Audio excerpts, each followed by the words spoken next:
Comment ça va vous?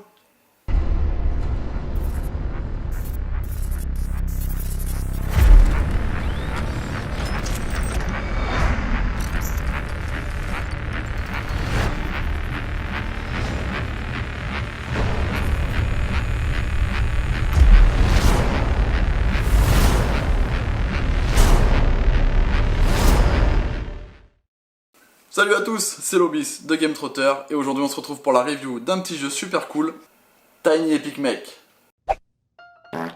Tiny Epic Make, c'est un jeu édité par Pixie Games en France. Le jeu se joue de 1 à 4 joueurs pour des parties d'environ 30 à 60 minutes et le jeu se joue à partir de 14 ans. Pour ceux qui connaissent pas la série des jeux Tiny Epic, je vais vous expliquer rapidement ce que c'est. Dans la série Tiny Epic, vous allez retrouver plein de styles de jeux différents. Vous allez avoir des jeux d'aventure avec Tiny Epic Quest, des jeux de zombies, Tiny Epic Zombie, des jeux dans la galaxie, Tiny Epic Galaxy, etc. Il y a plusieurs jeux comme ça. Je vous balance une petite photo de la famille de tous les jeux, juste ici. Pourquoi cette série de jeux s'appelle Tiny Epic? C'est super simple. Tiny, parce que c'est petit, comme on peut le voir, la boîte est pas bien grande. Et épique parce que vous allez vivre une aventure épique dans cette toute petite boîte. C'est des petites boîtes dans lesquelles vous allez retrouver des aventures épiques et incroyables. Et aujourd'hui, on va se pencher un petit peu plus sur le dernier né de la série, qui est Tiny Epic Make. Dans Tiny Epic Make, on est en 3030. Ouais, plus de 1000 ans après nous. Et en 3030, la technologie, elle offre des divertissements inouïs pour les humains. C'est-à-dire qu'on voit apparaître de plus en plus des combats de robots dans les arènes. Et c'est justement le but de ce jeu. C'est un combat d'arène entre robots.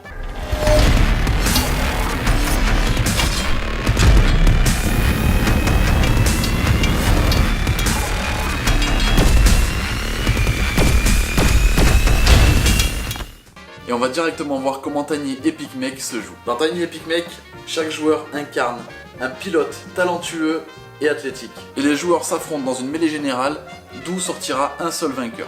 Chaque joueur démarre avec son pilote et il pourra au fil de la partie évoluer avec une armure de combat et ensuite le Mega Make.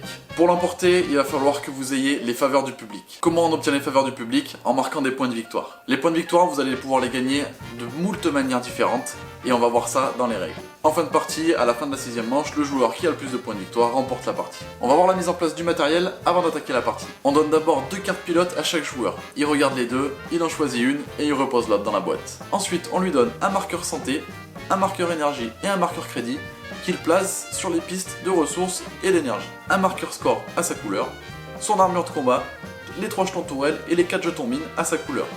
Et enfin, ces 8 cartes programme et la carte mode ad hoc qui correspond également à sa couleur. Une fois que tous les joueurs ont leur matos, on commence par créer l'arène. Pour créer l'arène, c'est super simple. On sépare les 21 cartes zones selon les 3 types. La carte Mega Mech, les 4 cartes de base et les 16 cartes ressources. Chaque joueur reçoit une carte base à sa couleur qu'il passera après. Et ensuite, on assemble l'arène en mettant la carte Mega Mech au centre. On place le Mega Mech au centre de la table. Chaque joueur choisit une carte arme basique et ensuite on fait 2 pioches d'armes. Une pioche avec les armes avancées et une pioche avec les armes basiques restantes. On place la carte de score, la carte manche et la carte Mega Mech à côté de l'arène. Et maintenant, vous allez pouvoir attaquer la partie. Il faut savoir qu'une partie de Tiny Epic Make se déroule en 6 manches. J'ai fait 7 avec mes doigts là. A noter qu'à la fin des manches 2, 4 et 6, chaque joueur va marquer des points de victoire correspondant à la zone où il se trouve sur l'arène. Par exemple, si mon pion se trouve sur cette zone-là, il marquera 3 points de victoire. Si en plus j'ai une tourelle et une mine, je vais marquer le nombre de points de victoire correspondant à la zone où elle se trouve. Une manche, elle se déroule en 3 phases. Vous allez avoir la phase programme, où les joueurs choisissent secrètement et simultanément 4 cartes programme qu'ils placent devant eux, et on les recouvre par les 4 autres cartes programme non utilisées dans l'ordre d'exécution souhaité. Et ensuite on passe à la phase exécution. En commençant par le premier joueur, chaque joueur révèle et résout dans l'ordre chacune de ses cartes programme. Vous commencez par déplacer votre pilote dans le sens de la flèche indiquée, et vous pouvez résoudre l'action indiquée sur la carte. Après avoir résolu votre carte, le joueur suivant dans le sens horaire résout sa carte, et ainsi de suite jusqu'à ce que les joueurs aient résolu dans l'ordre leurs 4 cartes programme. Et ensuite on marque les scores. Chaque joueur gagne les points de victoire pour les zones qu'il contrôle et pour le Mega Mech lors des manches 2, 4 et 6 comme je vous l'ai indiqué précédemment. Lorsque vous vous déplacez, votre pilote est obligé de se déplacer. On peut pas dire non, je me déplace pas à ce tour-là, j'ai pas envie. Ça, impossible. Dans les déplacements, vous allez pouvoir avoir 2 déplacements qui changent un petit peu des autres. Vous avez le double saut, c'est-à-dire que vous sautez par-dessus la première zone en ignorant les ennemis et les tourelles qui s'y trouvent et vous atterrissez sur la zone suivante. Si un adversaire s'y trouve, un combat s'engage et vous portez immédiatement une super attaque. Vous arrivez et vous lui sautez dessus et vous le dégommez quoi. Pareil pour le saut en diagonale. Vous vous déplacez d'une zone en diagonale dans le sens indiqué par la carte et si un adversaire s'y trouve, un combat s'engage et vous effectuez immédiatement une super attaque. Une fois que vous êtes déplacé, vous avez une action qui est possible de réaliser sur votre carte déplacement. Vous allez pouvoir collecter des ressources sur la zone où vous vous trouvez, ainsi que sur les zones où vous disposez d'une tourelle et d'une mine. Par exemple, là, je dispose d'une tourelle à cet endroit, d'une mine à cet endroit et de mon pilote. Je vais donc pouvoir récolter des crédits et de l'énergie. Vous allez pouvoir également acheter une arme. Pour acheter une arme, vous avez juste à payer le coût en ressources indiqué sur la carte arme pour prendre une des 4 cartes armes avancées phase visible dans la rangée. Ou encore, vous pouvez acheter une carte basique, comme vous voulez. A noter que vous n'êtes pas limité dans le nombre de cartes armes que vous pouvez avoir. Comme autre action, vous allez pouvoir déployer une mine ou une tourelle. Vous avez juste à payer son coût et à la placer dans la zone où vous vous trouvez avec votre pilote. Et si un ennemi rentre dans la case où vous disposez d'une tourelle ou d'une mine,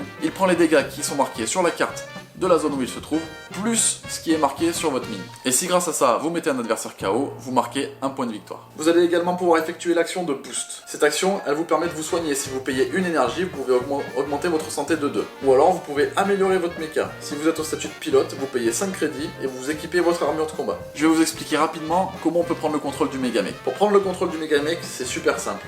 Il suffit d'avoir tous ses points de vie et d'entrer dans la zone du Megamech en étant en armure de combat. À ce moment-là, vous marquez directement 2 points de victoire et vous entrez dans le Megamech. Vous prenez la carte du Megamech qui était à côté de l'arène, vous choisissez dans quelle phase vous allez jouer et c'est parti.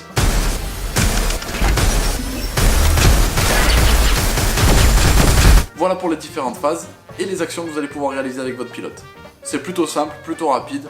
C'est nickel. On va maintenant parler des combats. Un combat s'engage dès qu'un pilote entre sur la zone d'un autre pilote. Quand c'est le cas, le joueur qui rentre dans la zone d'un autre marque directement un point de victoire. Et c'est le joueur qui rentre dans la zone qui attaque en premier.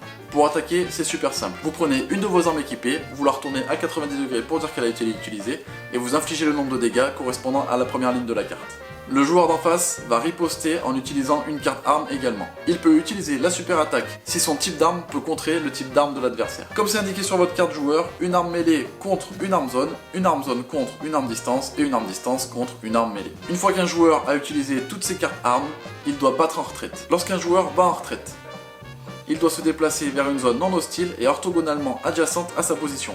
Et son adversaire gagne un point de victoire. Si jamais vous êtes carrément mis KO dans un combat, qu'est-ce qui se passe? Il peut y avoir 3 choses différentes. Si vous êtes en mode pilote, vous retournez sur votre base et vous remettez vos ressources sur 2 énergies et 2 crédits si vous ne les avez pas. Si vous étiez en armure de combat, vous retirez votre pilote de l'armure de combat, vous retournez sur votre base et vous réajustez vos armes. Si vous perdez un combat alors que vous aviez le Megamech, vous donnez le Megamech à votre adversaire et vous retournez sur votre base.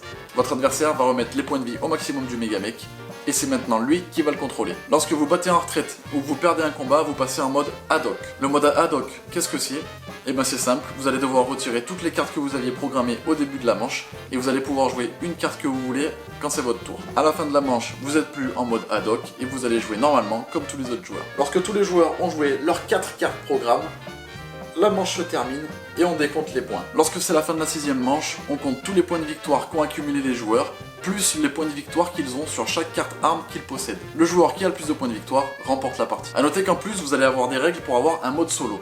Et ça, c'est quand même super cool.